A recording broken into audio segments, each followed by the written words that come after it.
What's up guys, and welcome. You are watching Fazi Fitness.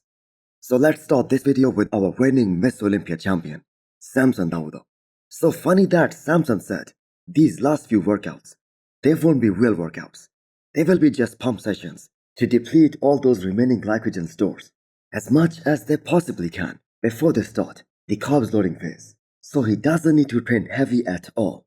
And then you look at Samson, pushing almost the entire stack on those tricep pushdowns. So there is something going on with Samson's arms just a few days out of the show. Just the freaking size of his biceps, doing those preacher curls, that is just insane. That's absolutely bonkers. And to think that these are the times when Samson is probably the flattest he will ever be throughout this year. Chest and calves. Think chest and calves, but we're out workout now, we're not really pushing, we're just doing a quick pump up workout. So we get depleted, and that's mainly it. This is him fully depleted, and still the kind of size and the fullness that this guy has. That is just beyond wild. So Samson was extremely confident that the changes they have been able to make after winning the Olympia last year, they drastically changed his overall physique. He was in the same condition weeks out of this year's Arnold, which is just 4 days away now, as he was just a few days out of Miss Olympia last year. So this has been almost a perfect prep for Samson Dauda. Now, I'm not saying it was an easy prep, it wasn't. I'm just saying this prep has gone a lot smoother than the Olympia last year and is nearly at the finish line now.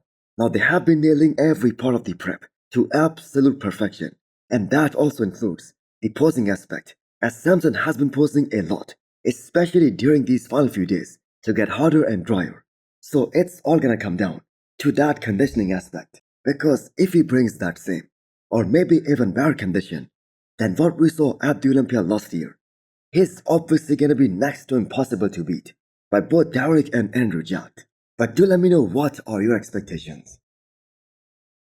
So Hostel just dropped some Sherpa-lined zip-up hoodies and force hooded jackets. So do check them out and use the code FAZI10 to get 10% extra discount.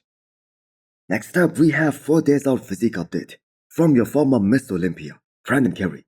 So a question for every die-hard bodybuilding fan out there. Has there ever been an Arnold Classic where we had 3 Miss Olympia champions fighting for the title? Or I'm gonna say 4 Olympia champions, as Sean Carida is also a 212 champion. Because if I'm not wrong, this is the first time it's gonna happen. And one of those former Olympia champions, that is obviously Brandon Carey. Now he might be 42 years old, but that physique and the tremendous roundness and all 3Dness and the bubbliness that he has to his physique, that still beats all the guys who are still young and up and coming and also very fresh. And Brandon, I have got to say, isn't messing around for this one. He is one of those guys who still has all the fibers, all the striations in his delts, something we rarely see when these bodybuilders get more experienced. And the theory behind that is, the delts are the most common site to put all the gear and the PEDs.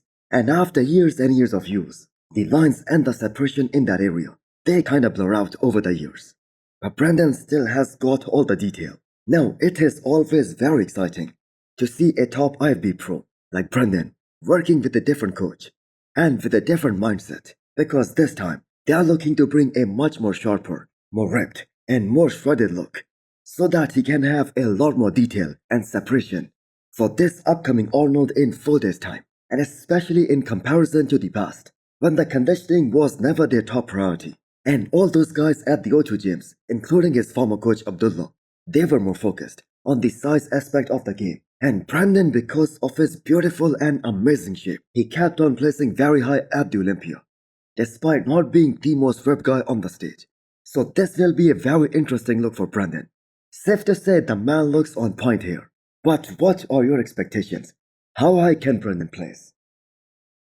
Guys, Gorilla Wear is offering a massive discount of up to 70% right now. Use the code FAZI10 to get 10% extra discount. Next up, we have an update from James Hollingshead. So James has really improved his arms, especially his triceps, during this past year. Now we know there isn't anyone close enough to the level of the gift, the legend, Phil Heath, especially when it comes to the overall arms development. But this recent update of James right here, this is kinda reminiscent of Phil Heath doing the arms flex way back when he first started to win his Olympia titles. Now that face on James says it all. he was the first one to commit to this year's Arnold.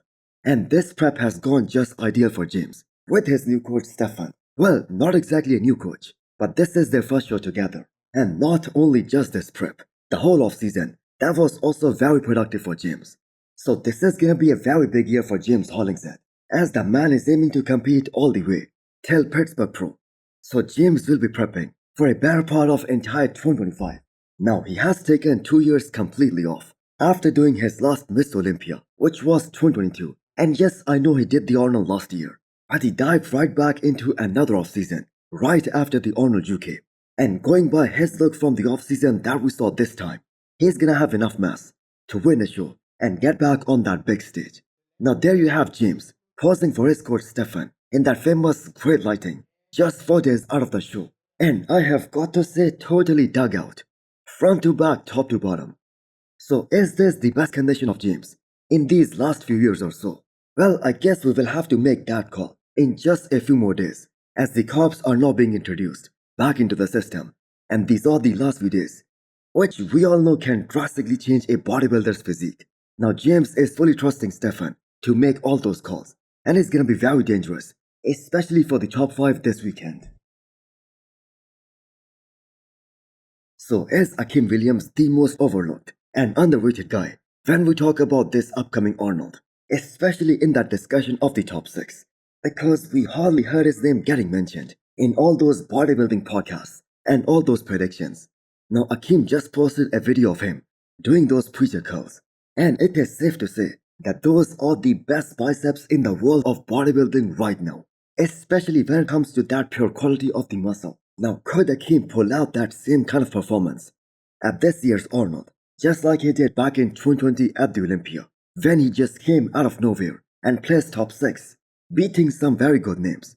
So the thing with Akim is that he has now beaten guys like William Bonac, Brendan Carey throughout his career, and Akim gets beaten easily by all these guys, especially from the back, and that is why we never see him getting mentioned in all these predictions. But the thing is, the way his season went last year, 6 shows, no one can question his conditioning after that year. He did 6 shows in one calendar year, and he was able to improve his look from one show to the next one. And that is something we haven't seen from any athlete in a long time. So where do you guys have Akim placing at this year's Arnold in 4 days time? Last year he was top 6, but he could have been easily top 4 had he nailed the look both at the prejudging as well as at the finals. Just take a look at the size of Terrence Ruffin's delts in this picture. Now there are a lot of superstars in this picture, and also one legend, Lily Brother, who by the way is one of the inspirations of Terrence Ruffin. And Terrence is absolutely in his zone to smash this year's Pittsburgh Pro, and he for sure is changing very fast. Now if Mike Sommerfeld, he does decide to do this upcoming Pittsburgh Pro as well, that is gonna be like an Olympia preview. So Terrence knows he has to bring his A game. And what's at stake here? So he said he's probably gonna be 10 pounds heavier on the stage compared to the last time we saw him on the stage, which was Shuru Classic back in 2023. And all that added size, that is already showing in his physique. Now out of all the guys who have been placing in that Olympia top 6, this is a very unique advantage that only Terrence Ruffin has, where he can literally bulk up without the fear on how he is gonna make that weight cutoff. Because even after those 10 pounds, he's still gonna have some room to get bigger. Now Terrence is a true artist in this classic physique division, and since I have been following Terrence and his career as a classic physique competitor, I have never seen him this confident about his ability to fight for the classic physique Miss Olympia title. So the last time Terrence took the full year off, that was back in 2019, after he dropped down in his Olympia placings in 2018. And the man came back and he placed second behind Chris Bumstead, beating a guy like Breon Ansley. And that was a total shocker for all of us, because everybody thought it's gonna be Sebum versus Breon. So what are the chances Terrence making that same kind of comeback this year as well? So hit the thumbs up button if you liked the video, and smash the subscribe button if you wanna come back for more. Thanks for watching.